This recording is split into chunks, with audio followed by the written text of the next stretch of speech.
Votre attention s'il vous plaît. Cet élément est en ligne là. Contactez-nous pour savoir s'il est aussi disponible en la langue de votre préférence. Veuillez aussi noter qu'il est en audio uniquement, dépourvu de ce fait d'image originaire. À présent, nous vous convions à suivre, depuis christequality.com et évangile-éternel.com, la rubrique Bible mot à mot, ou l'explication prophétique de toute la Bible, livre par livre, chapitre par chapitre, verset par verset, mot à mot. Elle est présentée aujourd'hui par le prophète Jean Bosco Mbombi, ministre de l'Évangile éternel. Vous pouvez retrouver tous les enseignements de l'homme de Dieu, ainsi que ses Bibles mot à mot sur christequality.com ou sur évangile-éternel.com/jbmbombi.html. Les enseignements sont disponibles en texte, en audio, en vidéo et en plusieurs langues. Surtout ne quittez point avant d'avoir souscrit à l'une de nos chaînes YouTube correspondant à votre préférence linguistique. Souscrivez s'il vous plaît. Bonne édification au nom de notre commun Seigneur et Dieu Jésus-Christ. Amen. évangile-éternel.com Enseignement non-stop. Gloire soit rendue au Seigneur Jésus-Christ, maître du temps et maître des circonstances. Nous voici encore présents pour continuer notre partage, notre enseignement dans la série La Bible mot à mot. Nous continuons la pensée du livre d'Apocalypse. Là, nous allons traiter les chapitres 20. Apocalypse chapitre 20. Je lis le premier verset. Puis j'ai vu descendre du ciel un ange qui avait la clé de l'abîme et une grande chaîne dans sa main. Gloire au Seigneur. On parle de l'ange. Cet ange ici, pour comprendre sa pensée, nous ajoutons le verset 2. Apocalypse 22, il saisit les dragons, les serpents anciens, qui est le diable et Satan, et les lia pour 1000 ans. Merci. Nous voyons que cet ange est descendu pour lier Satan. Vous comprenez? Donc, cet ange, c'est un ange puissant. C'est pourquoi nous disons qu'il n'est pas différent de l'ange de l'Apocalypse 10, qui était descendu pour écraser la bête qui monte de la mer et la bête qui monte de la terre.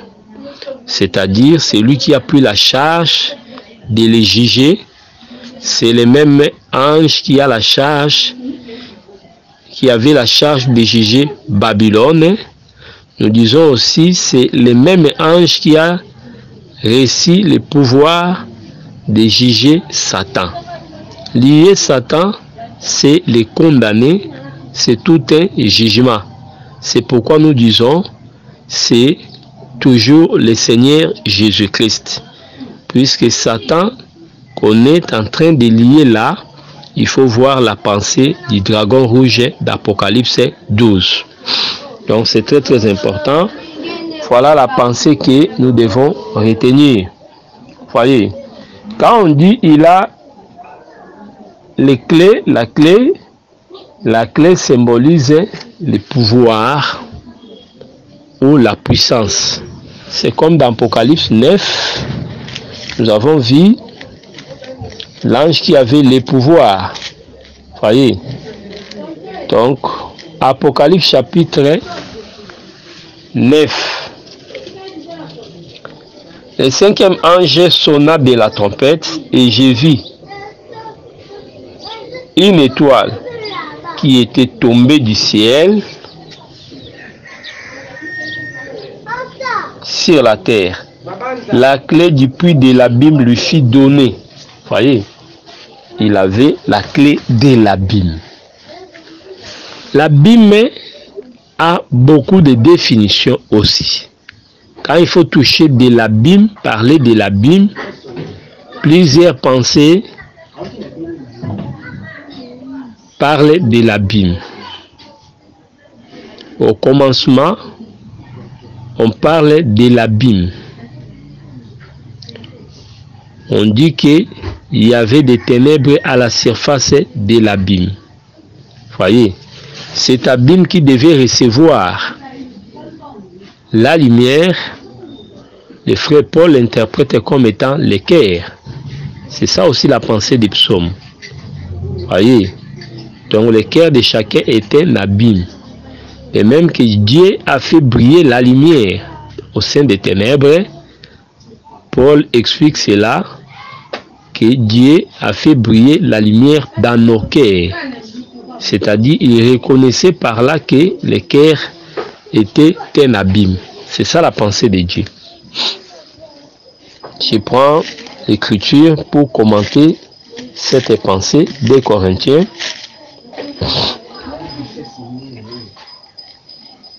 Des Corinthiens, je prends le verset 6, 2 Corinthiens 4, 6. 2 Corinthiens 4, 6.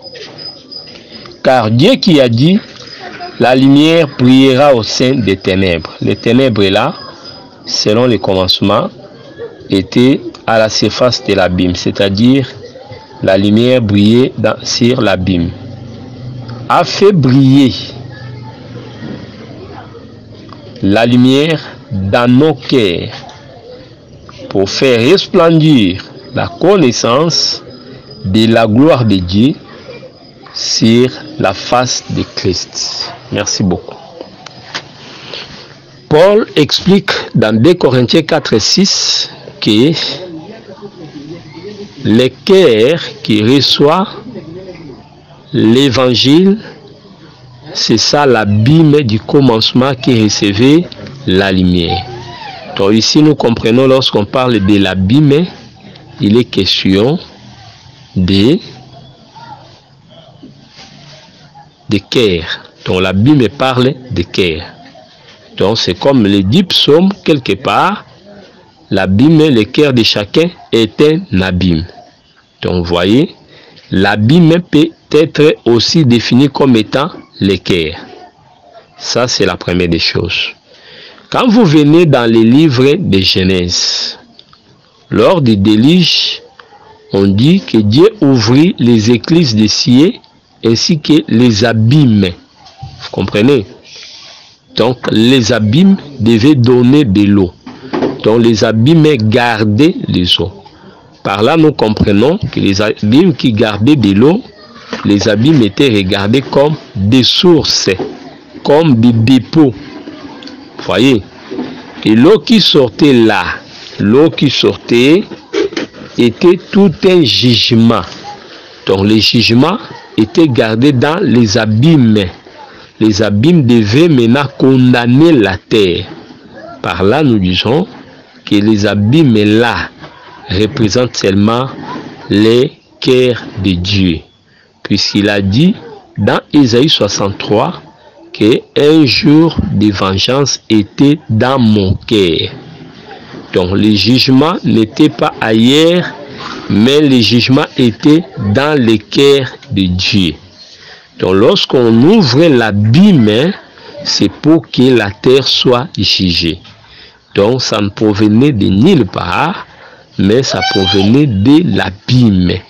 Donc l'abîme s'est disposé à maudire les habitants de la terre. C'est ça la pensée d'Apocalypse 9. Lorsqu'on parle de l'abîme là, il n'est pas question de démons ou de quoi que ce soit. Il est question du cœur de Dieu. Dieu lui-même libéré sa colère. Cette armée était une armée de destruction qui recevait l'ordre de l'Éternel, c'est-à-dire c'était la pensée de Dieu.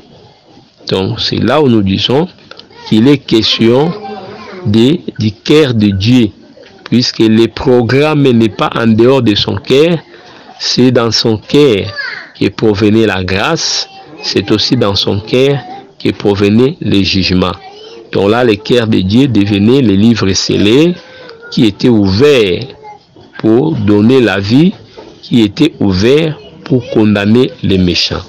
Donc la Bible parle des cœurs des hommes, la Bible parle aussi des cœurs de Dieu. Donc c'est ce que nous devons retenir. Mais lorsqu'on parle de la Bible ici, il faut regarder ça comme une prison. Voyez, la Bible, c'est aussi une prison. Vous comprenez? Pour comprendre cela, vous allez lire le livre de Pierre. On dit que les anges ont été condamnés. C'est une écriture difficile qui mérite aussi une attention particulière. Je veux que vous ayez une attention soutenue sur cette écriture de Pierre qui suscite aussi beaucoup de débats. Alors, je lis l'écriture. La Bible dit dans le verset 5, alors même dans le verset 4, 2 Pierre chapitre 2, 4, car si Dieu n'a pas épargné des anges qui ont péché, mais s'il les a précipités dans les abîmes des ténèbres et les réserve pour les jugements. Voyez, les abîmes des ténèbres, là, ça exprime la condamnation. Voyez, donc, il les a précipités dans les abîmes des ténèbres. Je continue la pensée pour que tout soit clair. Précipités dans les abîmes des ténèbres et les réserves pour les jugements. Voyez, donc ici, quand il faut comprendre, vous allez voir que ces anges-là sont enchaînés, c'est-à-dire condamnés. Il n'est question nullement d'une condamnation quelconque comme ça, non. C'est-à-dire ils sont condamnés à ne plus se repentir. Ils sont condamnés à vivre l'humiliation. C'est ça. Mais rien à voir avec les jugements éternels ou les jugements derniers. C'est ce que nous devons comprendre. Donc rien à voir avec les jugements éternels, avec les jugements derniers. Vous comprenez? Puisque lorsque Jésus chassa les démons ne manquèrent pas le courage de lui dire que l'État n'était pas encore là. Alors, lorsqu'on comprend mal l'écriture de Pierre, on dirait que les démons sont déjà condamnés maintenant. Non. Ici, nous parlons d'une condamnation par rapport à la pensée de Dieu. Donc, c'est comme la Bible dit, le prince de ce monde est déjà jugé. Vous voyez, Satan est d'avance jugé.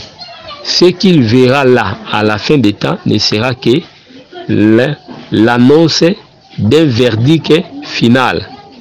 Mais il est déjà condamné. Lorsqu'on parle aussi des anges dans les abîmes, ici il faut comprendre qu'ils sont condamnés. Donc c'est leur condition d'humiliation. C'est-à-dire ce sont des gens qui ne retourneront plus dans la gloire sur la sainte montagne où ils étaient. Puisque la Bible explique que dans Ézéchiel 28, quand vous prenez le verset 12 à 16, que Satan était sur la sainte montagne en Éden. Là, l'Éden n'est pas physique, mais c'est l'Éden céleste. C'est-à-dire, il était au ciel dans la gloire auprès du Père. C'est ça. Donc, il était là sur la montagne, dans la position élevée, dans la position de la gloire. Mais la position de l'abîme, c'est la position d'humiliation. Puisque l'abîme représente les liens les plus inférieurs. Donc ici, l'abîme représente une sorte de prison, une sorte de condamnation. Vous voyez, c'est quelque chose de comme ça. Donc Satan sera jeté dans l'abîme, mais ici, il est déjà dans l'abîme. C'est ça la différence. Donc, il est déjà jugé. Mais l'abîme d'Apocalypse 20 sera une véritable prison. Ici, c'est une prison psychologique. Donc, il est conscient qu'il est condamné. Mais là-bas, ce serait une prison réelle. Aujourd'hui, les démons sont condamnés. Ils sont dans des abîmes, mais ils agissent. C'est ça la différence. Ils ont la liberté d'agir. Mais lorsqu'on parle d'Apocalypse 20, dans cette condamnation, il n'y a pas question d'agir. Donc, il sera privé de sa liberté. Et lorsqu'on parle de Satan, précipité, ne voyez pas Satan seul. Lorsqu'il est précipité, il est précipité toujours avec les siens. Lorsqu'il sera jugé pour être détruit dans les feux de l'enfer, il sera aussi précipité avec les siens. Donc il faut voir cette logique. Donc ne jamais dire qu'au millénium les démons seront libres, seul Satan sera arrêté, puisqu'on a cité que son nom. N'amenez pas cette doctrine. Au contraire, ayez les réflexes ou la compréhension de comprendre que lorsque Satan est lié, il est condamné avec sa suite. Jésus mourut seul à la croix, mais l'Écriture déclare plus tard, on révèle que nous étions morts avec lui et nous étions aussi ressuscités avec lui. C'est pourquoi la condamnation du malin se fera aussi avec ses alliés, et quand il sera relâché, il sera également relâché après les 1000 ans avec ses alliés. Donc ici nous avons dit que la condamnation ici, l'abîme, c'est une prison temporaire. Une prison temporaire, puisqu'après les 1000 ans, il sera relâché. Donc voilà un peu ce que nous devons comprendre, qu'il y a plusieurs pensées autour de l'abîme. On vous dirait également, par exemple, qu'il y a l'abîme qui sépare, Luc 16. Lorsque les riches demandaient à boire à Lazare, ils demandaient au Père Abraham de dire à Lazare de lui sauver, de lui secourir. Et que cela n'était pas possible. D'ailleurs, il y avait un abîme qui les séparait. C'est très important. Vous voyez, un abîme qui les séparait. Vous voyez. Or, lorsque nous prenons à la croix, nous voyons les justes et les méchants. Ils étaient séparés par un homme appelé Jésus-Christ. C'est très très important.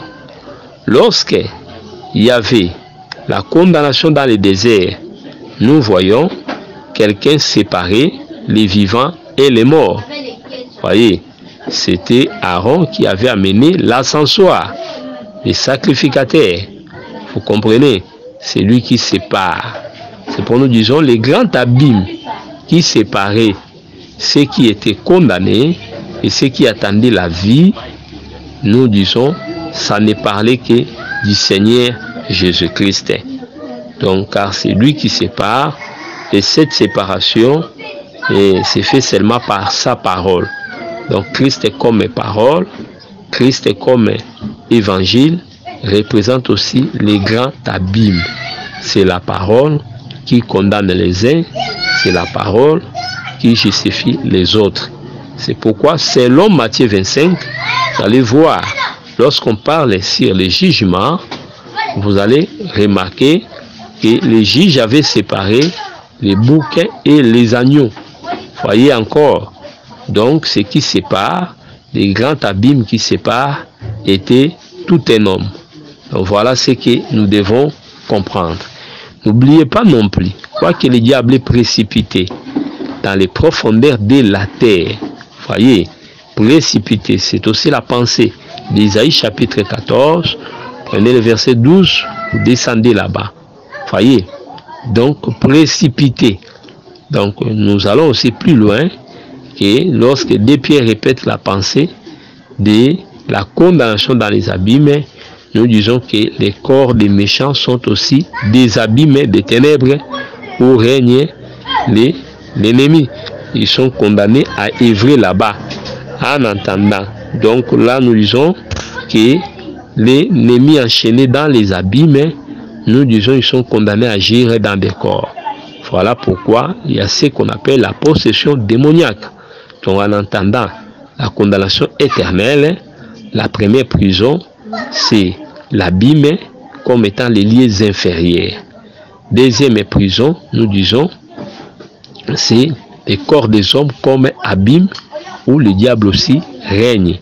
Vous comprenez? Donc c'est temporaire. Mais après tout ce temps, lorsque les seigneurs viendront dans la bataille d'Armageddon, après cette bataille, la défaite des nations, il va s'occuper du dragon lui-même. Et voilà pourquoi la chute de Babylone est rattachée aussi au jugement du grand dragon. Vous comprenez?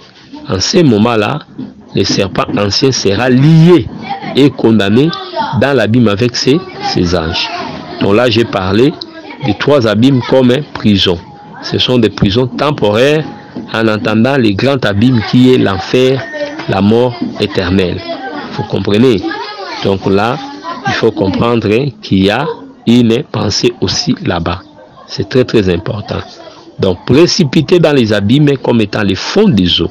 C'est pour les premiers milliers colonisés par l'ennemi restent les eaux. Vous voyez, les océans, les mers, puisqu'ils étaient précipités au fond des eaux là-bas, dans ces abîmes. Et puis ils viendront coloniser des mers comme étant les corps des hommes déchus ou des hommes pécheurs. Et après ces moments de règne dans les corps des hommes, ils seront condamnés dans les grands abîmes comme prison.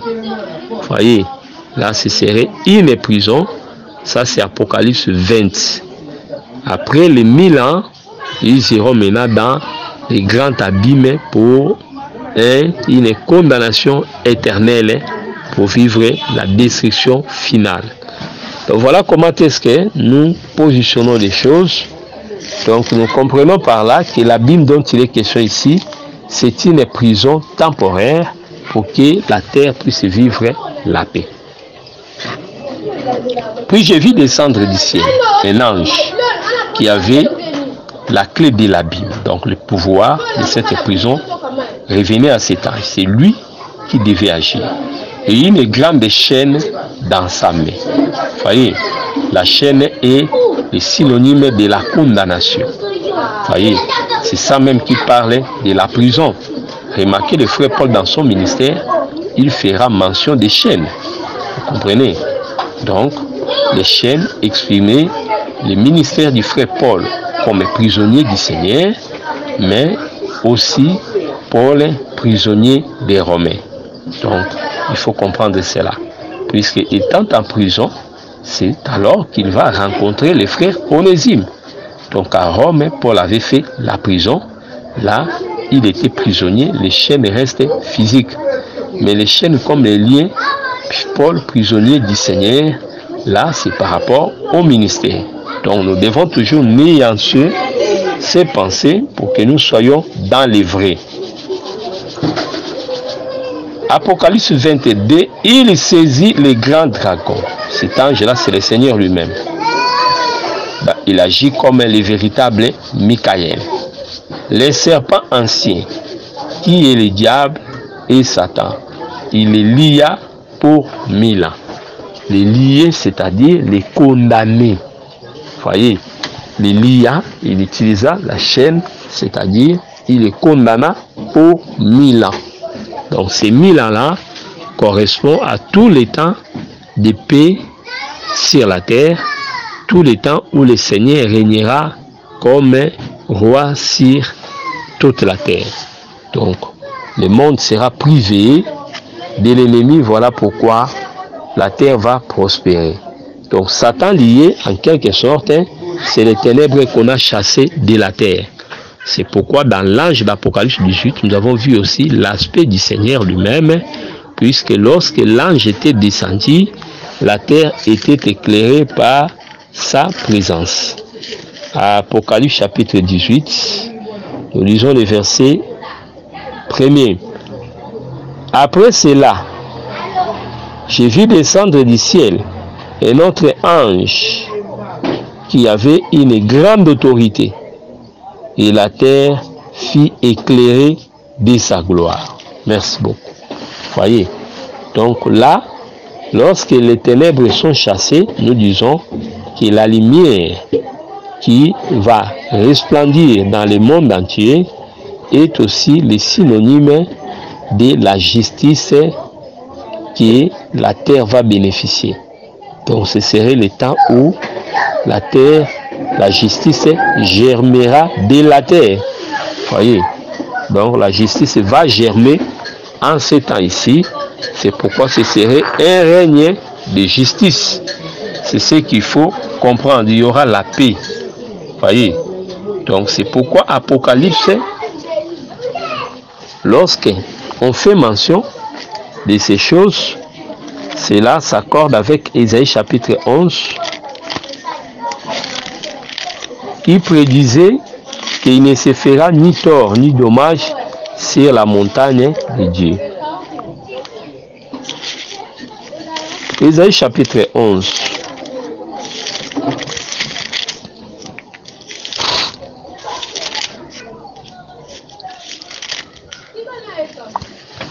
Ésaïe chapitre 11, j'ai fait la lecture.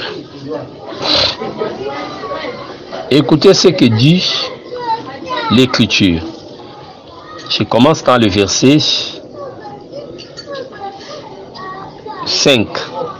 La justice sera la ceinture de ses flancs, et la fidélité la ceinture de ses reins.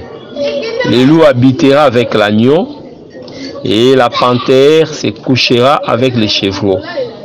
Le veau, le lionceau et le bétail qu'on engraisse seront ensemble, et un petit enfant les conduira. La vache et l'ours auront un même pâturage. Je prends le verset 9. Il ne se fera ni tort ni dommage sur toute la montagne sainte, car la terre sera remplie de la connaissance de l'Éternel, comme le fond de la mer par les eaux qui les couvrent. En ce jour-là, le rejeton d'Ésaïe sera là comme une bannière pour les peuples. Les nations se tourneront vers lui, et la gloire sera sa demeure. Voyez. Quand vous comprenez ce texte, vous allez voir que cela ne sera que possible avec l'absence de Satan. Donc c'est Satan qui incarne les ténèbres et les mal et qui amène les troubles dans la terre, sur la terre. Mais en ce temps ici, Satan sera lié, la terre sera éclairée et par conséquent, la justice habitera la terre, la paix habitera la terre, l'amour régnera sur la terre et la terre sera dans le repos. Donc voilà ce que nous devons comprendre. Toutes ces choses sont la conséquence de l'arrestation de l'ennemi. Apocalypse chapitre 20, verset 3. Il les jeta dans l'abîme, fermant et scella l'entrée au-dessus. Souvenez-vous de Daniel, lorsqu'il était dans la fosse au lion, on avait fermé. Vous comprenez? Donc c'est pourquoi c'est très très important. Ici aussi, en quelque sorte, ce serait la revanche. La prison qui était pour les seigneurs, mais le diable maintenant vivra son temps de la prison. Donc ce serait aussi une forme de vengeance. Vous comprenez un peu? Une forme de vengeance. Mais la prison véritable pour leur destruction, ce serait l'enfer, le temps de la condamnation éternelle. Mais voyez ça aussi, une prison de la même manière. Il les jeta dans l'abîme, ferma et scella l'entrée au-dessus de lui, afin qu'il ne séduisit plus les nations. Voyez, jusqu'à ce que les 1000 ans fissent accomplis. Après cela, il faut qu'il soit délié pour un peu de temps. Voilà. Donc cette condamnation n'est pas encore éternelle, c'est éphémère. Donc on va le lier, l'empêcher d'agir. Il sera dans la prison pour 1000 ans. Et après les 1000 ans, il sera relâché pour un peu de temps avant de connaître ou de subir sa destruction. Donc voilà ce que nous devons retenir. Pourquoi Satan est lié? Puisque c'est lui l'incarnation du mal. C'est par lui que l'iniquité abonde dans le monde. Vous comprenez un peu? C'est très très important. Donc je crois, il faut comprendre cette pensée-là. Comment est-ce que le diable est condamné? Vous comprenez? C'est comme ça. C'est pour vous allez aussi comprendre que lorsque l'ennemi était condamné à la croix, puisqu'il faut comprendre, Daniel entre dans la fosse au lion, il sortira et puis ses ennemis vont entrer. Mais quand ses ennemis entrent, c'est pour connaître la condamnation. Mais c'est sur le plan prophétique, quand Jésus est ressuscité, la condamnation c'est pour la mort. Certains parlaient, mais le diable n'est pas totalement condamné. C'est pourquoi pour l'ennemi, nous disons qu'il entre dans la fosse, c'est-à-dire au temps où l'évangile, le Seigneur va manifester la grâce vers les nations, le diable ne va pas agir. Donc là, on l'enfonce aussi dans l'abîme. Il entre dans l'abîme. Vous comprenez? C'est très très important. Puisque quand vous lisez les psaumes, vous allez comprendre que le Seigneur vivait aussi l'abîme. Vous voyez, il était dans la fosse. Quand vous écoutez les cantiques, vous allez voir les psalmistes parler aussi de la fosse. C'est ça aussi l'abîme. Donc la fosse, voyez Jérémie, voyez Joseph, c'est ça aussi Daniel. Mais dans les autres contextes, on les présente aussi comme l'abîme. Donc le séjour des morts était un abîme. Vous comprenez? Donc c'est comme ça. Mais lorsque lui sort de cette sorte de prison, vous allez voir que des gens qui voulaient à sa vie devaient entrer là-bas. C'est pourquoi lorsqu'on parle de la bête qui monte de l'abîme, c'est-à-dire, en d'autres mots, malgré sa puissance, son pouvoir, l'œuvre de la croix ne permet pas au diable de pouvoir agir pleinement. Si le diable n'était pas dans l'abîme, il allait agir ouvertement et sur la terre honorer les désastres. Mais cette position de l'abîme ne voyez pas seulement qu'il agit dans les secrets, mais voyez aussi qu'il est limité dans son action. L'œuvre de la croix l'a dépouillé. Vous comprenez? C'est ce dépouillement-là qui l'empêche d'agir sur les saints. Voyez, c'est ce dépouillement-là qu'on explique par sa condamnation dans l'abîme. Donc quand on dit la bête qui monte de l'abîme, c'est pour dire cela viendra après. Mais pour le moment, il est condamné. Vous comprenez?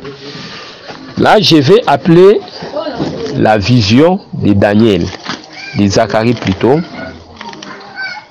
sur les phare. Nous sommes dans les livres de Zacharie.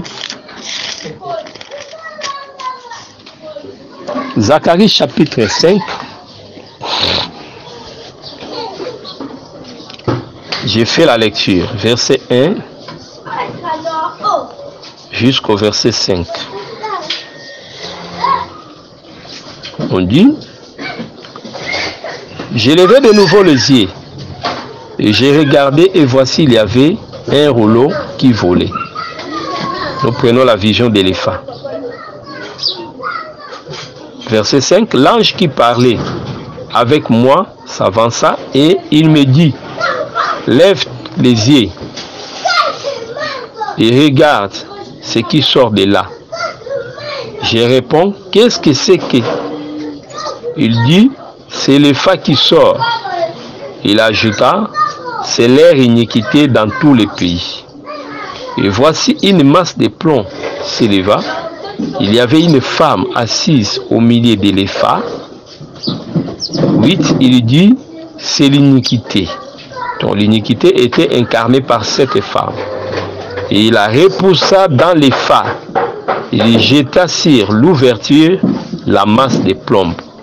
Voyez, j'ai levé les yeux et j'ai regardé, voici, des femmes parir, les vents soufflaient dans leurs ailes. Elles avaient les ailes comme celles de la cigogne, et elles enlevèrent les phares entre la terre et le ciel. J'ai dit à l'ange qui parlait avec moi, où emportent-elles les phares? Il me répondit, elles vont lui bâtir une maison dans le pays de Shinéar. Et quand elle sera prête, il sera déposé là dans son lit. Merci. Quand est-ce que ça serait prêt? C'est après l'enlèvement. Voyez. Donc là, nous disons, c'est à partir de la croix que cette chose était réalisée. On avait repoussé l'iniquité dans les phares pour que sa manifestation ne soit qu'au temps prévu après l'enlèvement. Puisqu'en ce temps-là, dans les Shinéar, sa demeure serait là. Là, nous voyons la mondialisation, nous voyons la tour s'élever. Numéro de là, voilà pourquoi la femme sera libérée. C'est très très important. Donc c'est pour un temps. C'est ce que nous sommes en train de dire. C'est pour un temps. Mais ça va connaître aussi la libération. Voyez. Mais après ce temps-là, selon Apocalypse 20, ce serait aussi, ça va vivre encore la condamnation ou l'abîme pour se manifester après les 1000 ans. Donc, voilà ce que nous devons comprendre. Ça fait partie aussi du cycle, il y a un soir, il y a un matin. Donc, lorsque la masse de plomb n'avait pas encore agi sur les phares, c'était le temps des ténèbres, où l'iniquité vivait dans la liberté. Voyez. Donc là, Isaïe 8 et 23 s'accomplissait sur la terre où il y a des ténèbres, c'est-à-dire l'iniquité était là. Voyez. Mais lorsque le Seigneur était venu, le Christ, par l'œuvre de la croix, il avait mis fin au péché. Cet acte-là, la victoire sur les mal, avait enfoncé la femme dans les phares. Donc, et la masse de plomb était placée. Vous comprenez? Donc, la masse de plomb, c'est la parole de Dieu qui étouffe. Voyez, la parole de Dieu comme lumière qui condamne. Voyez, puisque dans les plombs, nous voyons aussi la divinité. Donc, c'est très très important. Quand il faut considérer les 7 métaux, le plomb comme un lourd métal est aussi considéré dans les 7 métaux qu'Israël avait pris parmi les Moabites selon Nombre 31. Donc la divinité était aussi cachée dans ces métals-là. C'est la parole de Dieu qui condamne l'iniquité. C'est pour lorsque la parole s'élève dans votre vie, dans votre cœur, sachez que l'iniquité sera bannie. C'est très très important. Mais lorsque vous rejetez la parole, c'est-à-dire vous enlevez la masse de plomb qui est un poids éternel, qui est l'évangile éternel, conséquence, le péché va abonder. Voilà pourquoi il faut aimer la parole. C'est le plomb qui colonise, qui enfonce les péchés, qui condamne les péchés dans notre vie. Comprenez? Donc là, le péché ne peut plus se manifester et c'est la nature divine qui prend l'ascension. Que le Seigneur Jésus-Christ vous bénisse.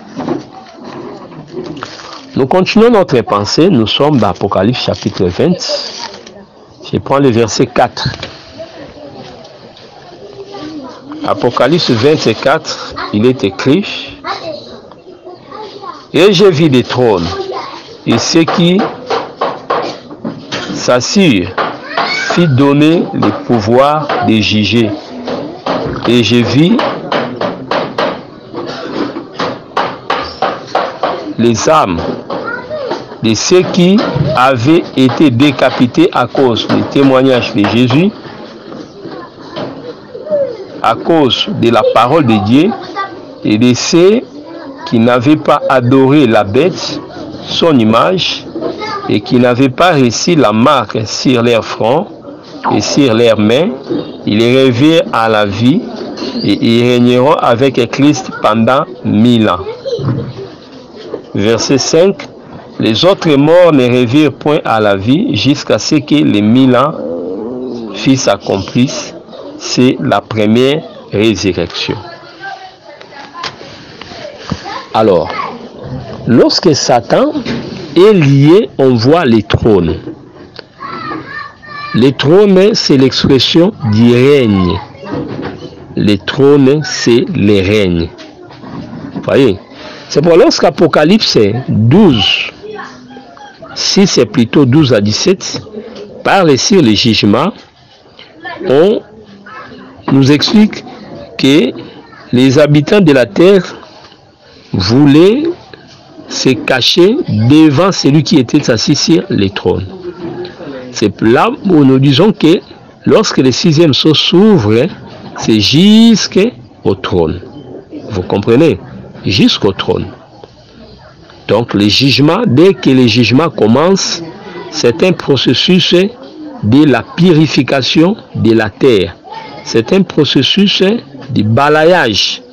Voyez, pour qu'à la fin, nous vivons l'avènement du Seigneur. Voyez, devant la colère de l'agneau, devant la colère de celui qui est assis sur le trône. Donc, le jugement va nous amener jusqu'au règne. Quand on voit les trônes, nous voyons le règne de 1000 ans. Voyez? Quand on présente les trônes, plusieurs trônes, on veut seulement montrer les trônes des vainqueurs qui partagent, qui sont cohéritiers avec le Seigneur ou qui partagent avec lui sa gloire. C'est ça Apocalypse 2, 26 à 28, où on dit, c'est à celui qui vaincra, je donnerai le pouvoir sur les nations, ils les pèteront avec des verges de fer. Voyez, les vainqueurs vont régner. Voilà pourquoi on leur donne des trônes. C'est très très important. Donc ils ont des trônes puisque ce sont des vainqueurs.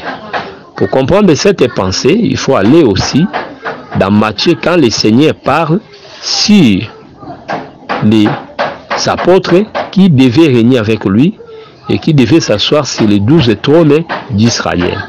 Cette pensée-là, évoquée dans Matthieu par le Seigneur, ça expliquait seulement les règnes millénaires.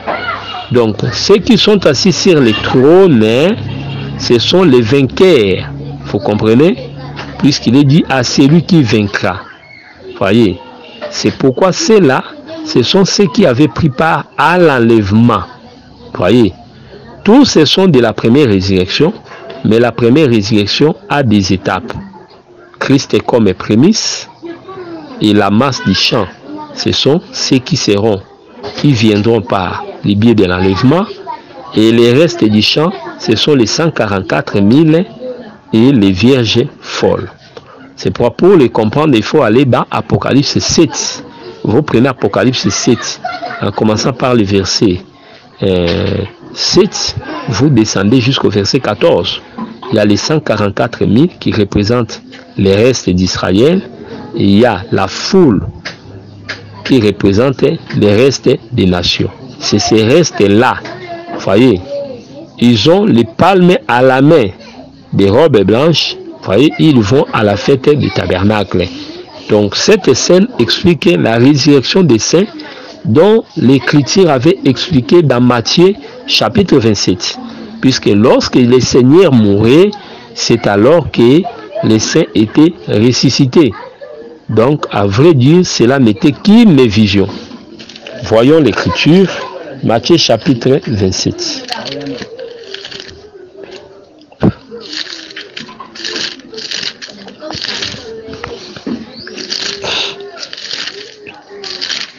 Matthieu chapitre 27.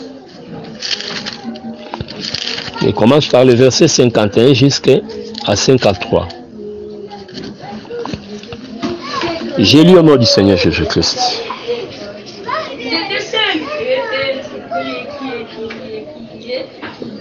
Et voici les voiles du temple se déchirant en deux, depuis le haut jusqu'en bas.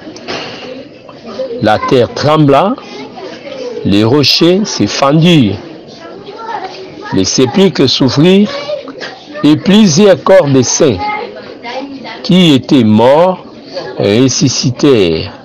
53. Étant sortis des sépulcres après la résurrection de Jésus, ils entrèrent dans la ville sainte et apparurent à un grand nombre de personnes. Merci beaucoup. Ils étaient ressuscités, mais pour entrer dans la ville, ils n'étaient pas entrés dans la ville. Voyez. Donc nous disons seulement que la mort de Jésus-Christ permit à ces morts de quitter l'humiliation du séjour des morts et de se retrouver dans les seins d'Abraham en entendant la résurrection des justes. C'est très très important. C'est pourquoi pour entrer dans la ville, ils attendaient la résurrection de Jésus. Or, quand Jésus était ressuscité, remarquez, aucun passage ne fait mention de leur entrée dans la ville. C'est pour nous disons cela était une vision et une prophétie. Donc cette vision devait s'accomplir au règne millénaire. C'est pourquoi dans les versets 4 là, nous le voyons. Nous voyons ceux-là qui étaient persécutés. C'était une vision qui parlait sur les bien-aimés qui vont entrer dans la ville, les bien-aimés qui étaient en quelque sorte des martyrs de la grande tribulation. Vous comprenez? C'est pourquoi il y a le Seigneur lui-même, comme le roi des rois. Apocalypse 1, quand vous prenez à partir du 9e verset, 8e, 7 à 9, on dit, il vient tout et il verra. Il vient pour régner. Mais à côté de son trône, nous voyons, il y a des trônes.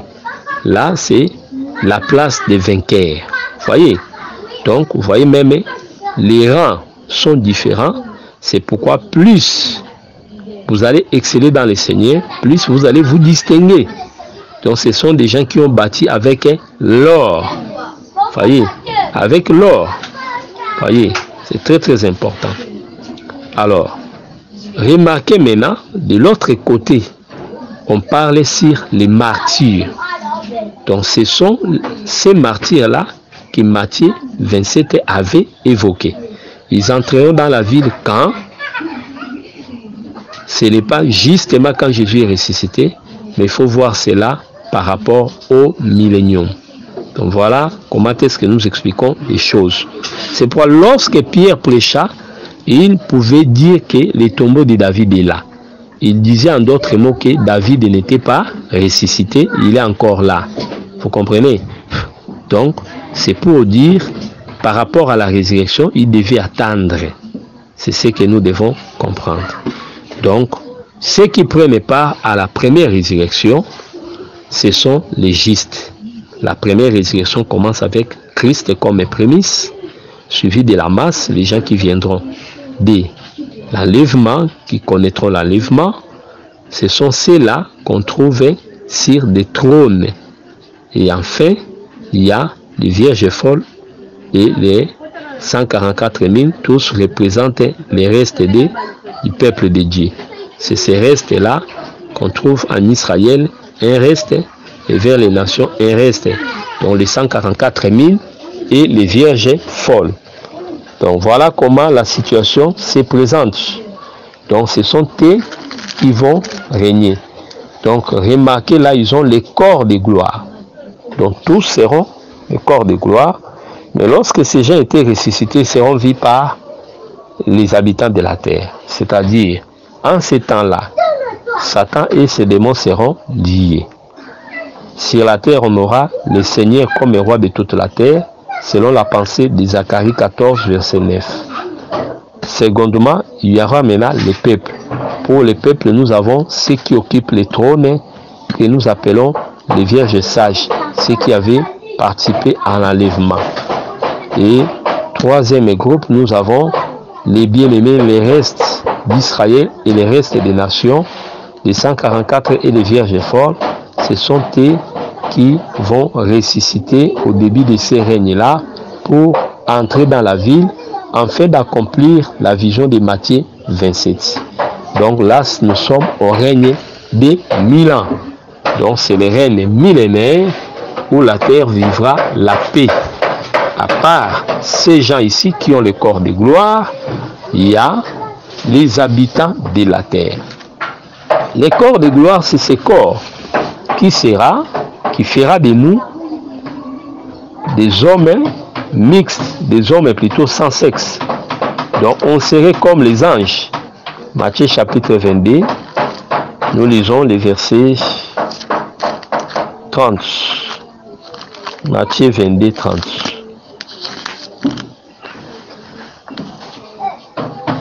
Matthieu chapitre 22, lisons les versets 30.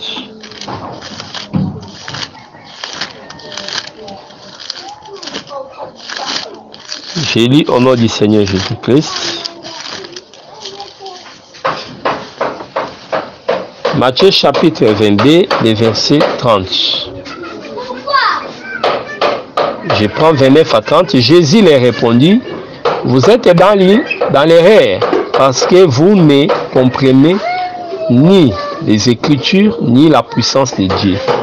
Car à la résurrection, les hommes ne prendront point de femmes, ni les femmes de mari, mais ils seront comme les anges de Dieu dans les cieux. Merci. Donc le corps de gloire n'aura plus de sexe. Donc nous sommes limités dans ces corps ici, mais quand nous quitterons ces corps, quand ces corps seront engloutis dans l'incorruptibilité, dans les corps de gloire, nous serions comme des anges. Vous voyez? Donc on aura la nature angélique, une nature glorieuse. Pour comprendre cette nature, il faut voir Matthieu 17 et à 3, comment est-ce que le Seigneur était métamorphosé. Cette vision parlait aussi du millénium. Ça représente l'enlèvement, comment est-ce que le peuple va atteindre la perfection. Le corps qui est Christ, c'est ça le corps de gloire, l'Église, sera constitué des morts en Christ. Là nous voyons la présence de Moïse et Élie représentait les vivants en Christ. Vous comprenez? C'est pareil. Cette vision aussi, puisque Pierre va parler des problèmes des tentes. Vous voyez, les problèmes des tentes. Lorsqu'on parle sur les tentes, c'est les milléniums. Vous comprenez? Lorsqu'on parle de Moïse et Élie, comprenez que c'était une vision. Dans cette pensée-là, Moïse qui quitte l'au-delà du Jourdain, la vallée pour la montagne, comprenez que Moïse est glorifié. C'est très très important. Puisqu'à Moïse, on avait dit qu'il n'entrera pas dans Canaan. Mais ici, nous le voyons dans la terre de Canaan. Moïse qui n'entrera pas, le Canaan, c'est le corps de Moïse. Vous voyez, c'était son corps.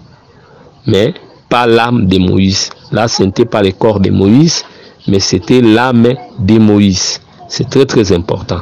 Donc l'âme là, ce n'est pas un homme, ce n'est pas une femme. Donc le Seigneur était dans un corps de gloire et aussi était dans des corps de gloire. Mais c'est la révélation qui permit à Pierre de connaître que celui-là c'est Moïse et l'autre là c'est Élie. C'est pourquoi nous disons, même dans des corps de gloire, chacun gardera son identité. C'est-à-dire, la révélation fera que toi, mon frère, tu puisses connaître que cet homme ici, c'est celui qui était Jean Bosco. Voyez? Donc, le Seigneur était changé, mais on l'a reconnu que ça, c'est le Seigneur. Donc, on serait là comme étant des esprits, mais chacun aura la révélation sur son frère. Donc je te connaîtrai, tu vas aussi me connaître. Donc quand on parle la perte, le problème de la mémoire, c'est par rapport aux mauvaises choses. Donc les choses passées là ne remonteront plus. Les adultères, des choses là mauvaises. Mais il y a des souvenirs qui seront là. Puisqu'après la résurrection, Jésus reconnaissait tout le monde. C'est que toi aussi tu auras ce pouvoir de reconnaître. À part nous, il y aura les habitants de la terre, les rescapés de l'Armageddon. Ce seraient là les nouveaux habitants de la terre. C'est pour eux que Ésaïe 66 s'accomplit. Ils s'aimeront et ils vont récolter. Il n'y aura personne pour les troubler. Cette portion-là ne nous concerne pas. Toi, les saints, nous qui sommes saints, on n'aura pas besoin de s'aimer, de planter. Mais cette portion-là concerne Israël physique qui ne prendra pas part dans la gloire ou dans notre gloire. Voilà ce que nous devons retenir. On y reviendra pour expliquer clairement la pensée sur les milléniums. Donc, vous voyez déjà là, les milléniums, on serait dans les corps de gloire, on ne serait pas homme, on ne sera pas non plus femme. Alors, le verset 6 déclare, 5 d'abord, les autres morts ne reviennent point à la vie, jusqu'à ce que les 1000 ans fissent accomplis. C'est la première résurrection. Donc la première résurrection, c'est la résurrection des justes. La seconde résurrection, c'est pour la résurrection des injustes. Vous voyez, c'est ce que Paul a déclaré dans Actes 24, versets 14 à 16, qu'il croyait comme ses pères qu'il y aura une résurrection pour des justes et pour des injustes. Donc voilà ce que nous devons retenir. On termine par le verset 6, on dit, et saints, ceux qui ont part à la première résurrection. La seconde mort n'a point de pouvoir sur eux, mais ils seront sacrificateurs de Dieu et de Christ, et ils régneront donc avec lui pendant 1000 ans. Donc on va revenir sur le règne de 1000 ans. On dit, heureux ceux qui prennent part, heureux et saints. Ils sont saints, c'est là. C'est la sainteté qui fera qu'ils puissent prendre part à la première résurrection. C'est pour la nature de la sainteté, c'est ça, notre virginité par rapport à l'évangile. La pureté. Vous voyez, c'est pas, il faut achever notre sanctification par la crainte de Dieu. S'il n'y a pas la crainte de Dieu, ce n'est plus l'évangile. C'est pour Apocalypse 14, 6 à 7 dit, craignez Dieu. Quand on proclame l'évangile, il faut que ça puisse produire la crainte, en commençant par ceux qui présentent l'évangile. Voilà, chers frères, ce que nous devons retenir.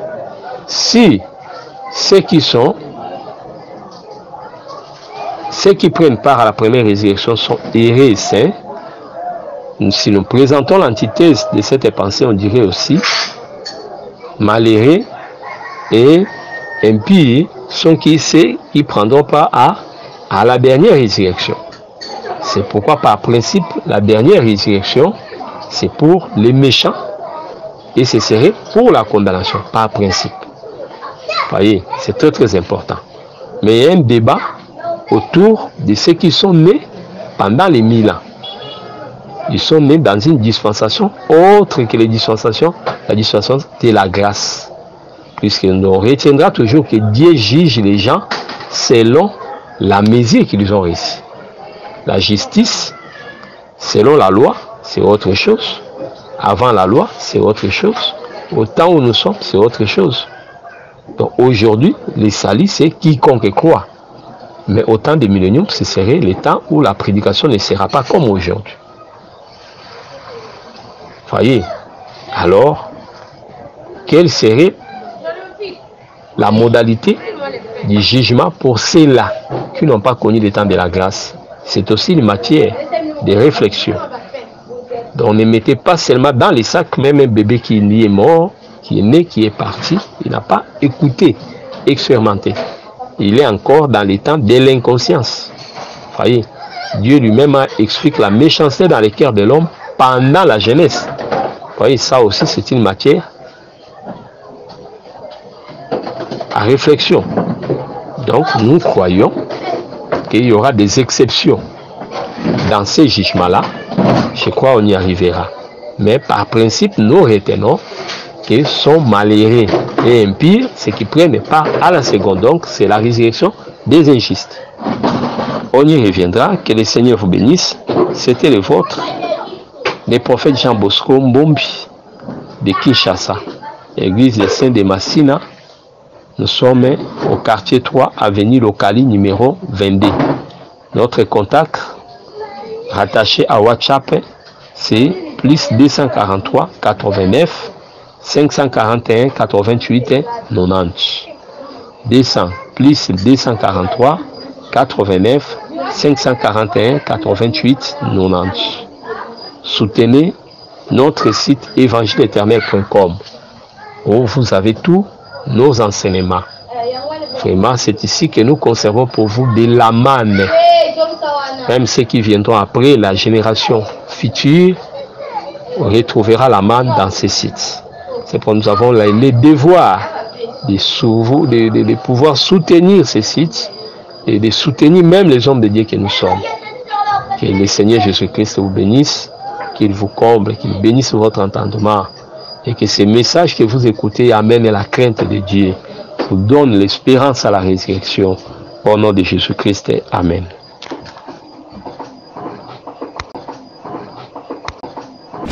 Merci d'avoir suivi ce message et que Jésus-Christ vous bénisse.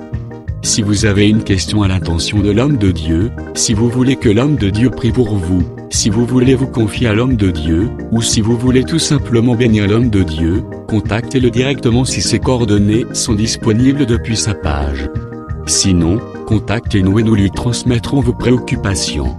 N'oubliez pas de faire un tour à notre page évangélisation pour voir en quoi vous pouvez vous rendre utile à Christ par cette œuvre. Que Dieu vous bénisse tous. Amen.